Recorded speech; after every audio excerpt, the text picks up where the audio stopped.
Police और लोगों की भयंकर भिड़ंत। जी हां, ये तस्वीरें राजस्थान के हनुमानगढ़ जिले के टिब्बी क्षेत्र की। एक तरफ पुलिस और प्रशासन है, यानी कलेक्टर और एसपी हैं, दूसरी तरफ किसान। ये उस राजस्थान की तस्वीरें हैं जहां किसान अपनी मांगों को लेकर डीएम और एसपी की लाठियां खा रहा है, आंसू गैस के गोले झेल रहे हैं। वहां के सीएम साहब कह रहे हैं कि उनका स्टेट बेस्ट परफॉर्मर है। 11 योजनाओं में राजस्थान प्रथम श्रेणी में है, 5 योजनाओं में द्वितीय स्थान पर है, 9 योजनाओं में तृतीय स्थान पर है।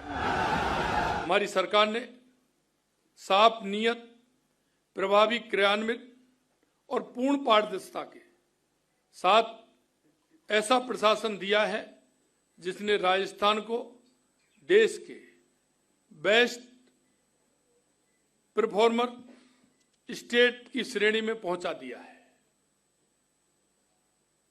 आज राजस्थान 11 राष्ट्रीय योजनाओं में प्रथम स्थान पर है, 5 योजनाओं में द्वितीय स्थान पर है, 9 योजनाओं में तृतीय स्थान पर है। ये हमारी सरकार की प्रतिबद्धता, मेहनत और जनता के विश्वास का परिणाम है। तो सीएम साहब ये भी बता दीजिए कि राजस्थान किसानों पर अत्याचार की श्रेणी में आगे कौन सा स्थान ग्रहण करने वाला है। आपके डीएम और एसपी की लाठियों से फूटे माथों, टूटे हाथों और आंसू गैस से लाल होती आंखें आपको दिखा रहे हैं। सीएम साहब जरा इनकी भी सुन लीजिए, देखिए कैसे आपके डीएम और एसपी के कहर को दिखा रहे हैं। फेलियर जिला कलेक्टर, हमारे फेलियर एसपी, इन्होंने फैक्ट्री वालों के साथ मिलके अपने चंद निजी फायदे के लिए, क्योंकि इनको भी जो 40 रुपए लीटर में जो इथेनॉल बन रहा है और आगे इनको 100 रुपए लीटर से ऊपर बेचना है, तो कुछ न कुछ हिस्सा तो इनका भी उद्योगपतियों के द्वारा तय किया गया है। पर्यावरणीय हितों के लिए लड़ाई लड़ रहे। जिस एथेनॉल को केंद्र सरकार पेट्रोल में मिलाने पर जोर दे रही है और E20 पेट्रोल के फायदे गिना रही है, उसी एथेनॉल की फैक्ट्री पर राजस्थान का हनुमानगढ़ भड़का हुआ है। किसानों का कहना है कि एथेनॉल की फैक्ट्री लगने से पानी और हवा दोनों प्रदूषित होंगी। पीने और सिंचाई दोनों के लिए पानी बेकार हो जाएगा और कृषि चौपट होने का खतरा है। अगर प्लांट शुरू हुआ तो दमा, कैंसर, त्वचा रोग जैसे गंभीर खतरे बढ़ेंगे। फैक्ट्री की दीवार तोड़ी जा रही है ट्रैक्टरों के द्वारा, ये देख लीजिए आप तस्वीरों में, ये देखिए। पिछले 16 महीने से ये किसान हनुमानगढ़ के टिब्बी क्षेत्र में लग रही एथेनॉल की फैक्ट्री के खिलाफ आंदोलन कर रहे हैं। 10 महीने तक इन किसानों ने शांतिपूर्ण आंदोलन किया, सरकार को समझाया, प्रशासन को समझाया कि क्यों हनुमानगढ़ में एथेनॉल की फैक्ट्री नहीं लगनी चाहिए। लेकिन जब शांतिपूर्ण आंदोलन से बात नहीं बनी और कंपनी ने जुलाई 2025 में बाउंड्री का निर्माण कार्य शुरू किया, तो विरोध और तेज हो गया। 19 नवंबर को पुलिस की देखरेख में यह निर्माण फिर से शुरू करवाया गया और इसके बाद से कई बार किसानों और पुलिस में भिड़ंत हो चुकी है। लेकिन इस बार किसान आर पार पर उतर आए। आपको बता दें कि हनुमानगढ़ में टिब्बी के राठीखेड़ा में Chandigarh registered dune ethanol private limited 450 crore रुपए की लागत से 40 मेगावाट क्षमता वाला अनाज आधारित एथेनॉल प्लांट बना रही है।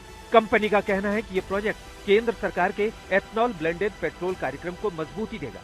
प्लांट से 700 से 800 लोगों को प्रत्यक्ष रोजगार और हजारों को अप्रत्यक्ष लाभ होगा। लेकिन किसान किसी भी कीमत पर मानने को तैयार नहीं है। देखिए, हनुमानगढ़ के टिब्बी क्षेत्र के अंदर एथेनॉल की एक फैक्ट्री लग रही है, जो भारतीय जनता पार्टी के नेताओं की फैक्ट्री बताई जा रही है। और सीएमओ बार बार कह रहा है कि जल्दी से जल्दी जो भी हो इस काम को करो, लॉ एंड ऑर्डर बिगड़े तो बिगड़ो। 15 महीने से किसान वहां आंदोलन कर रहे हैं कि एथेनॉल फैक्ट्री नहीं लगनी चाहिए। पुलिस रबड़ की गोलियां बता रही, लेकिन गोलियां पुलिस ने गोली चलाई और 50 किसान घायल हुए। एक कांग्रेस के विधायक घायल है जो अस्पताल के अंदर है।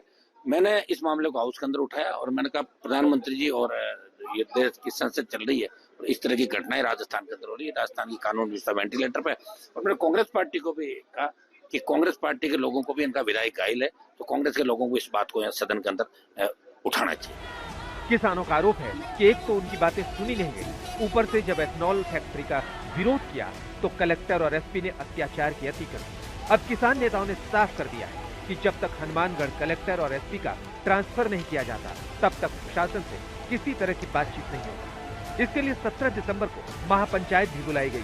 और इस महापंचायत में राकेश टिकैत भी शामिल होंगे। किसानों की मांग थी कि एक बार जो फैक्ट्री का काम है उसको रोका जाए और हमारे साथ वार्ता की जाए, लेकिन यहाँ का प्रशासन फेल रहा, यहाँ का जो मुखिया कलेक्टर साहब है बिल्कुल फेल रहे। उसी वजह से जो घटनाक्रम परसों वाला हुआ है, और अब हम सभी ने, पहले अकेले टिब्बी वाले थे, वैसे बहुत सारे क्षेत्र से अब हमने मन बना लिया, दूर दूर से जितने भी किसान संगठन हैं, टिकैत साहब भी यहाँ आएंगे कि हम एकजुट होकर उनके साथ हैं और वहाँ फैक्ट्री नहीं लगने देंगे। जो भी यहाँ की समस्या है उसको मुख्यमंत्री तक पहुँचाना हमारा दायित्व बनता है, और इस मसले का जो भी हुआ बहुत दुर्भाग्यपूर्ण है, और जिस तरीके का किसानों की जो मांगे हैं वो इलाके की और जनहित की मांगों को हम लेकर के सरकार तक जाएंगे, और इसको निश्चित तौर पे बहुत जल्द इसका हल निकले, हमारा प्रयासरत रहेंगे। इस वक्त आंदोलनकारी किसानों ने टिब्बी के गुरुद्वारा सिंह सभा में शरण ली हुई है। फैक्ट्री साइट के आसपास रहने वाले करीब 30 परिवारों ने सुरक्षा के डर से अपने घर खाली कर दिए। हनुमानगढ़ से गुलाम नबी के साथ आज तक ब्यूरो। मैं मौजूद हूँ ग्राउंड जीरो पर, जहाँ से आपको बताऊंगा कि ये वो जो कार्यालय है यहाँ तोड़फोड़ की गई। आपको कैमरा पर्सन दिखाएंगे कि जिस तरह से ये आगजनी हुई है यहाँ कार्यालय के अंदर आएंगे, देख सकते हैं कि ये जो प्रिंटर है, एसी है, और पूरा अभी तक इसके अंदर स्मेल आ रही है जलने की, पूरा धुआं धुआं हो गया था। ये कार्यालय है एथेनॉल फैक्ट्री के जो अधिकारी है वो यहाँ बैठे थे, और अचानक से जो किसान ग्रामीण आए, जो उपद्रव हुआ, उसके बाद में यहाँ आगजनी हो गई थी।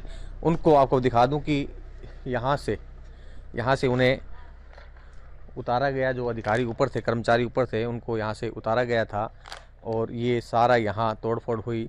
देख सकते हैं कि यहाँ खाने के जो राशन है वो भी बिखरा हुआ है, कागज़ है, चारों तरफ जो धुआं ही धुआं हो गया था, तोड़फोड़ हुई थी। ये वो जो दीवारें हैं ट्रैक्टरों से, आपको दिखा दूं, कैमरा पर्सन दिखाएंगे, ये जो दीवार है, ये दीवार जो ट्रैक्टरों से तोड़ दी गई थी। उसके बाद में यहाँ पुलिस द्वारा कुछ हल्का लाठीचार्ज हुआ था, उसमें कईयों को चोटें भी आई है। अब आपको दिखाऊंगा कि जो आगजनी हुई थी, कई गाड़ियों के जो आग लगा दी गई थी वो गाड़ियाँ यहाँ मौजूद है। दूसरी तरफ जो गाड़ियाँ हैं, टूटी हुई गाड़ियाँ हैं, वो जो गाड़ी है उस पर ईंटें अभी भी रखी हुई है। इस गाड़ी को तोड़ दिया गया था। ये जो गाड़ी है ये जनरेटर है, शायद ये जनरेटर था जो पूरी तरह से जलकर अब खाक हो चुका है। आपको दिखाना चाहूँगा कि यहाँ पर इसको भी आग के हवाले कर दिया गया था। ये साइकिल जली हुई है, ये जनरेटर देखिए आप, इसको भी आग लगा दी गई थी।